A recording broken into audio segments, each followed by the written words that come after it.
Hello and welcome to Crossroads of Rockland History. I'm Clare Sheridan from the Historical Society of Rockland County. My guests today are County Historian Craig Long and Carol LaValle and Larry Vail from the Tappantown Historical Society. We'll be speaking about the upcoming Historic Homes and Landmarks Tour, which will be taking place on Saturday, October 4th, 2025. The Historical Society of Rockland County is a nonprofit educational institution and principal repository for original documents and artifacts relating to Rockland County. Its headquarters are a 4-acre site featuring a history museum and the 1832 Jacob Blauvelt House located at 20 Zucker Road in New City, New York. It's listed on the National Register of Historic Places and a designated New York State Path Through History site. Part of our broad and challenging mission is to share the history of Rockland County with the public. We hope you will consider making a tax-deductible contribution to help us with our efforts. The Historical Society relies on financial support from people just like you. If you're interested in making a donation, becoming a member of the Society, or learning about volunteer opportunities, please visit our website at rocklandhistory.org.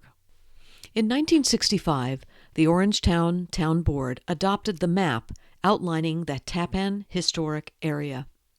To celebrate the 60th anniversary of this important milestone, the Historical Society of Rockland County will present the Historic Homes and Landmarks Tour of Tappan in partnership with the Tappantown Historical Society. In light of this upcoming tour, I wanted to speak to County Historian Craig Long and ask him if he could share with us the importance of historic areas, and in particular, the one in Orangetown. Claire, when I think of the town of Orangetown, I think of Orangetown's tagline, rich in history. And nothing demonstrates that better as to why they are so rich in history than the adoption of the groundbreaking local historic district ordinance created for Tappan in 1965. Looking back 60 years later, as the Historical Society of Rockland County, along with the Tappantown Historical Society, present the 2025 Historic Homes and Landmarks Tour of Tappan, that rich history, in the form of historic preservation, is on full display. Rockland County once was replete with historic sites. It has lost many over the years.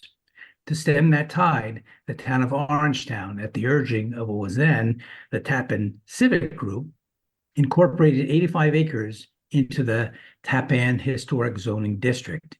It was heralded as the first local ordinance for that purpose in New York State and was signed into law by Supervisor Clarence Noyes in December 1965, fittingly at a desk used by General George Washington when he stayed at the DeWitt House on 5 occasions.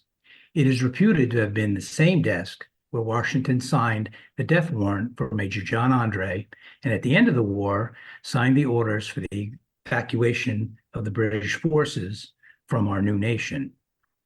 But preservation isn't only about saving places. It's a platform for civic reflection. It safeguards our memories. It tells us a story. It shows us who we were and who we are. The Historic Tappan Tour will showcase for people the benefits of preservation and deepen our appreciation for the people who had the foresight to dedicate their lives to the stewardship of these historic places. I've often considered Tappan and its historic district to be the cradle of historic preservation in Rockland County. Thank you, Craig, for that excellent introduction. Really appreciate it. And now I'd like to welcome Larry Vail to the program. Larry is a member of the Tappantown Historical Society, and he is a co-chair of the tour that is being planned for October 4th. Welcome back to Crossroads of Rockland History, Larry. Tell our listeners a little bit about yourself. I think, having a sense of place is a great thing. And I know that I kind of live, I think a lot of people are very interested in exactly where they live or exactly where they were born or something like that. And so I'm halfway between Spark Hill and Tappan, and I'm interested in both. Did you grow up in Rockland County? When I was 24 years old, I came to New York from California for a 3-month stint, and I forgot to leave. It was more by accident than anything else. But I do I don't consider myself a New Yorker, but I really do enjoy the Hudson Valley. I think it's a great place. How did you find yourself so interested in local history, specifically Spark Hill and Tappan? I have a historical house, and the reason we bought the house is because we could afford it because it was almost falling down when we bought it, and it was raining on both sides of the walls. So I would sit and I did a lot of work on scaffolds up high on the outside, and I would look out, and I kind of started to imagine when this was a farmhouse in the 1850s, and of course there was none of the suburbia. They were building a subdivision next to me at the time, and I just started to kind of imagine about the way the place was, and then I found out through people like you and the Historical Society that the railroad that's almost within visual distance of the house was one of the first ones in the country. And suddenly I realized that there was a lot of history here, even besides the Revolutionary War history, which is significant. So it was really kind of an interest in it's just about home. You did a lot of work yourself on the house that you live in, right? Yeah, that's the affordable way. Yep, you're right. You're right. Working on this house tour, or we should say a historic homes and landmarks tour of Tappan, can you talk a little bit about how you go about researching a house or researching a place? Well, that's an interesting question. There's a couple different ways to do it. You can interview people that know about it. That's one of the best ways because then you're dealing with first person sources. I don't always have those, and I'm not always, that isn't always my specialty, but that's really an important thing. So if there's somebody on somebody's street that, saw the house being built and the first people to move in, or they were those people, that's a wonderful thing to do. I kind of specialize in, I know how to use the county deed system online. And it makes it look like magic, but it's really easy. It doesn't require special skills. And usually I do kind of a deed search and look for the people that were involved. And then that leads to a little genealogy too. You want to find out what's going on. There's also another, you can do so much just from your house, from your home, from your computer. There's a nice newspaper archive, which I know you know about, Claire. So then you start looking for the names, and and then after I can't go any further, I ask some of the experts, like yourself, or Mary Cardenas, or Mary Ann Lease, or one of those people, and they usually have something to add. So it's really possible to do this kind of work. It's kind of like a detective story. You want to find out what happened in the old days, and you run across all kinds of good stuff. I tell you, the newspapers, they were very good about telling everybody's private little details in kind of a secret code sometimes, but that they really paid attention to things that you'd never hear nowadays. Correct. I agree with that. That leads me to the question about, you know, just how important the digitization of these records are. Yeah, absolutely. I think that's made all the difference.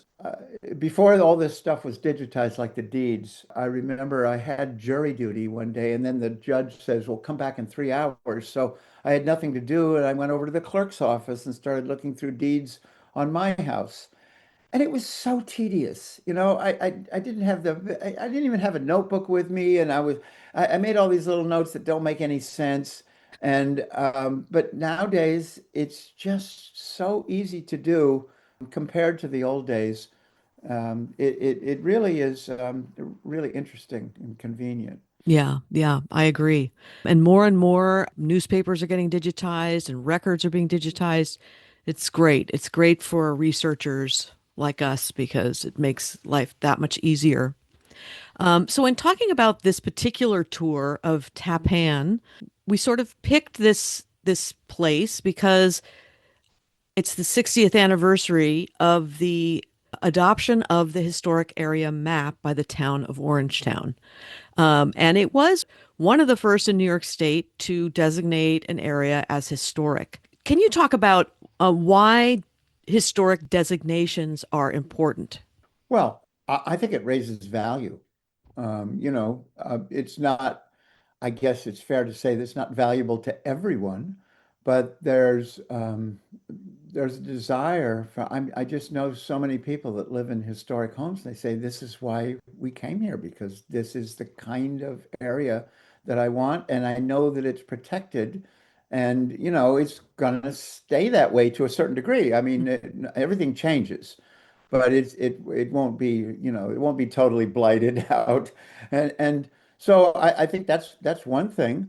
And uh, people, it has aesthetic value. And also, I think the historic area itself, by seeing a historical context in the architecture and the look of the land, it helps you remember the other parts of the history, you Hmm. know? I mean, I know where some of my relatives actually came from, first settled in the Bronx somewhere. And the place it is the intersection of two expressways. I mean, there is nothing left there. Now, I'll live without that, but if you see the history, then you'll appreciate the history a little more and be aware of it. At this time, I'd like to welcome Carol LaValle to the program. Hi, Carol. Thanks so much for being here. So, how did you get involved in local history and historic preservation? Oh, well, when we moved here to this house, we lived in Tappan in Hickory Hill and then bought this house, 79. And Paul Malone knocked on the door. And he said, "Welcome to the historic area of Tappan." And so we became members.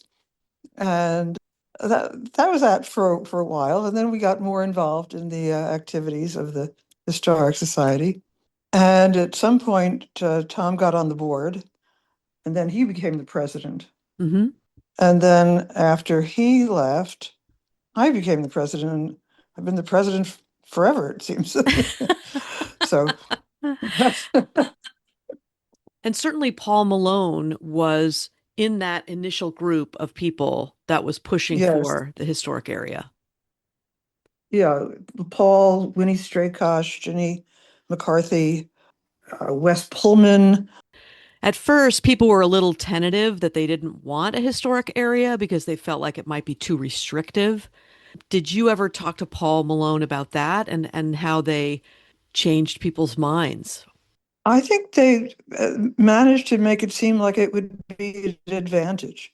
Real estate values would be improved because there'd be more control over what the development of the area looked like.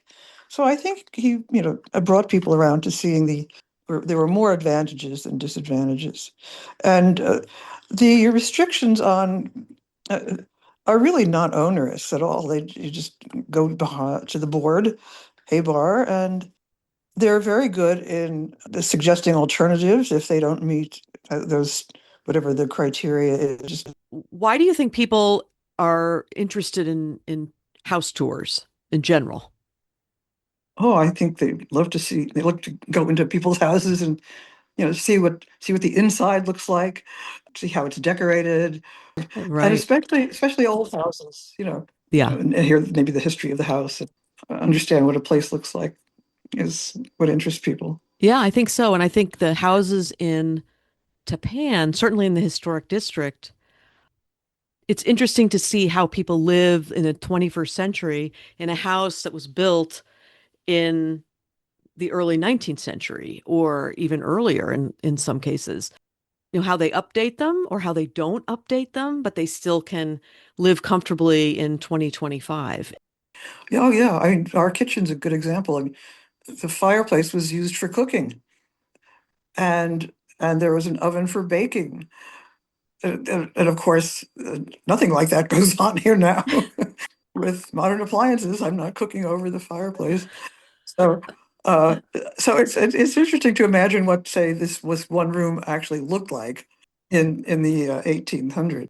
The tour is full of places to visit. I mean, the thing about Japan is that in addition to having very interesting private homes, there's a lot of historic landmarks that Some are open to the public and some are not, but some that are not are going to be open for this tour.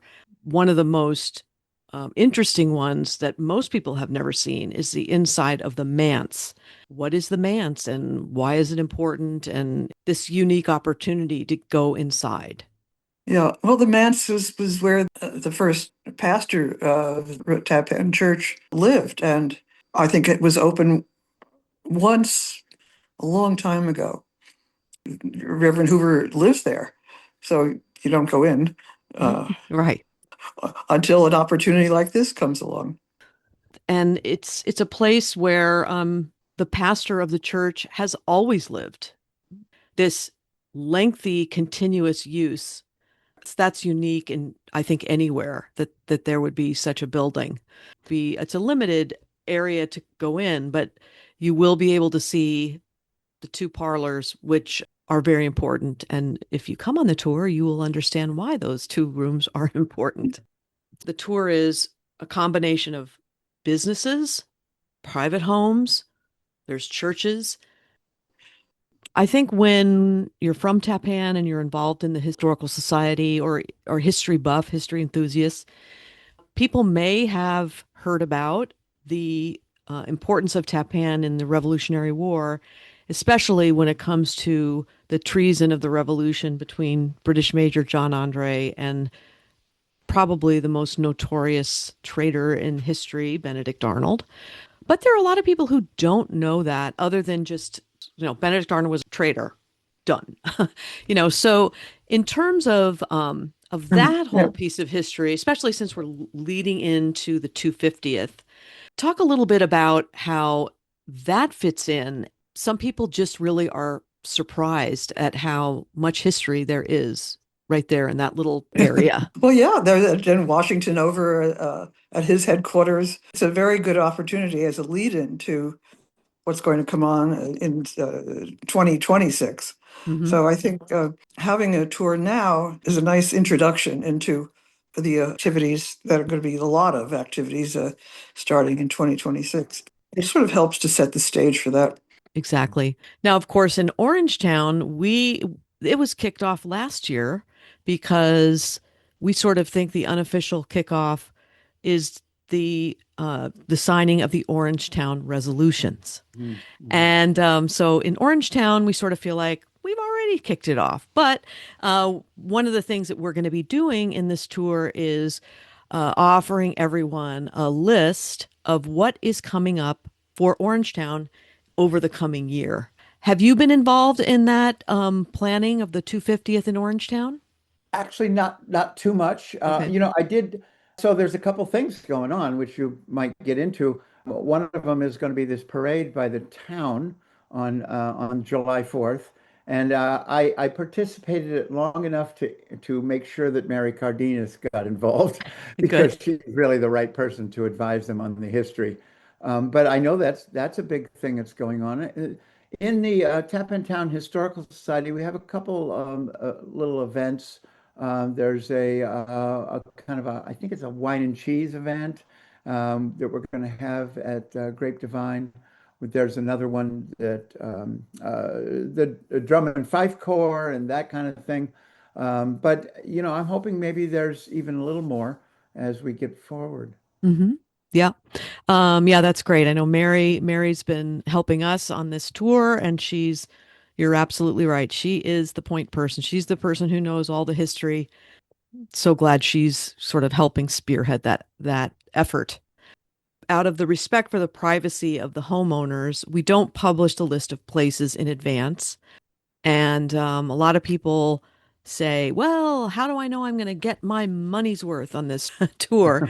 And I always just tell people, these are fundraisers and friend raisers Right. for both of these organizations. And, the Historical Society has been hosting tours like this for over 50 years. And I don't think we've ever gotten a complaint except for there were too many places I couldn't see everything. It was Right. Right. amazing. The places that are on this tour are all in the designated historic area, with the exception of one. So you know what your boundaries are. Your boundaries are the historic area of Tappantown. But so without sort of giving anything away, talk a little bit about the diversity of places that are on the tour. I think there's something for everybody here. Well, I shouldn't mention specific places, but I am going to mention one because it's a public space. I don't know how many people have ever been inside the Reformed Church in Tappan. This is such a jewel. It's like stepping into New England. And, so there's everything from this institution you never saw the inside of to somebody's home that they renovated that used to be a barn. And I mean, there's all kinds of things. There's ideas for if you have a house like this or looking for one. I think there's ideas on how to go about it. There's ideas on how to do research, if you're interested in that sort of thing. But then there's just appreciation of the different houses and institutions, and this is kind of you don't get to go inside these. You drive by them every day for decades, and here people are generous enough to open their houses, and it adds a whole new dimension to everything. And I think there's kind of something for everybody's kind of taste. Hmm. You had mentioned, Claire, about there's kind of two kinds of people that go to these, and I don't know if it's fair to say one of them is more how's the interior look? What do how do these people live? What do they do? What do they have to say? And all that. And then there's the people like me that say like, well, I'd like to look at the brick markings that are down in your basement. Could I just peek at those, please, so I can get a clue on when this was built and that kind of thing. So I really do think there's something for everybody here. Yeah, yeah. And we're so fortunate that we have a great sponsor in Beckerly Lumber and Home Centers. They have generously provided some sponsorship, so allows us to do a tour like this. You're right. There is something for everybody here on this tour. It is chock full. It's a dense tour. I mean, you got to be hardy. You got to be a good hardy walker, but there are also ways to get around if you're not such a great walker, there are some places you can park and do little clusters of places together, so that's nice too. So when you think about what you hope people will take away from this tour, what do you think about? Well, we have kind of one selfish thing here. We'd like more people in the Tappantown Historical Society. We want people to realize that we're around and there's people who are interested in participating that probably don't even know that we're still here. Hmm. So that's one thing. Hmm. Um, Besides that, I think it's a great day just to tour around and it's fun.